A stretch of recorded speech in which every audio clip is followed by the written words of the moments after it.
সামান্য এক শ্রমিকের ছেলের খেলা দেখে তাকে কিনে নেয় স্থানীয় এক ক্লাব। বাচ্চা ছেলেটির বয়স তখন মাত্র 5।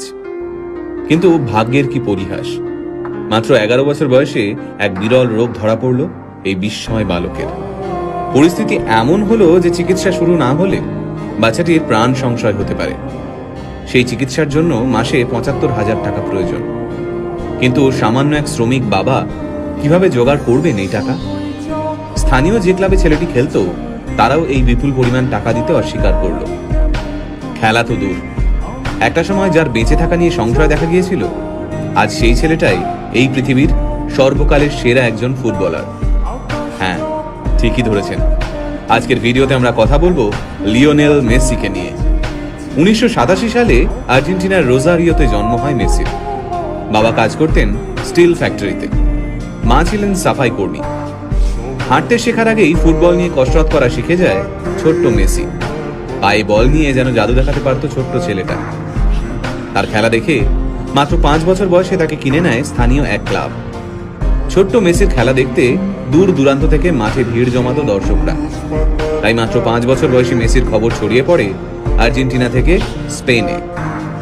পরিবারের মুখে দুবেলা খাবার তুলে দিতে প্রতিদিন মাথার ঘাম পায়ে ফেলতে হতো মেসির বাবাকে। ছেলের প্রতিভা দেখে নিশ্চিন্ত হন মেসির বাবা। ভেবেছিলেন কষ্টের দিন শেষ হতে চলেছে। সবকিছুই ঠিকঠাক চলছিল। সবাই জানতো মেসি ইউরোপের বড় কোনো ক্লাবে খেলবেই। তারপর মেসির যখন বয়স মাত্র 11, তখন ধরা পড়ল এক বিরল রোগ, গ্রোথ হরমোন ডেফিসিয়েন্সি। এই রোগের কারণে বাচ্চার বৃদ্ধি কমে যায়, সাথে বেড়ে যায় ওজন। এই রোগের চিকিৎসা করাতে প্রতিদিন মেসির পায়ে 2টো ইঞ্জেকশন দেওয়া হতো। এই চিকিৎসা করতে মাসে খরচ হতো প্রায় 75,000 টাকা।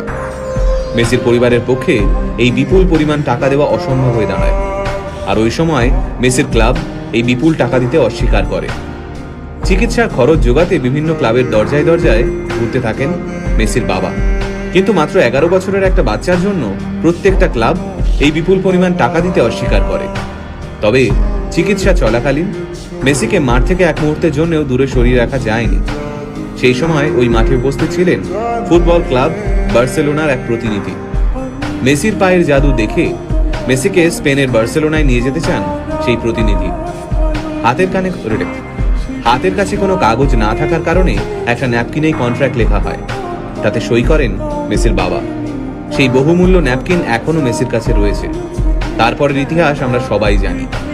বার্সেলোনায় ইতিহাস তৈরি করেন তিনি। বিশ্বের সামনে বার্সেলোনাকে সেরা ক্লাব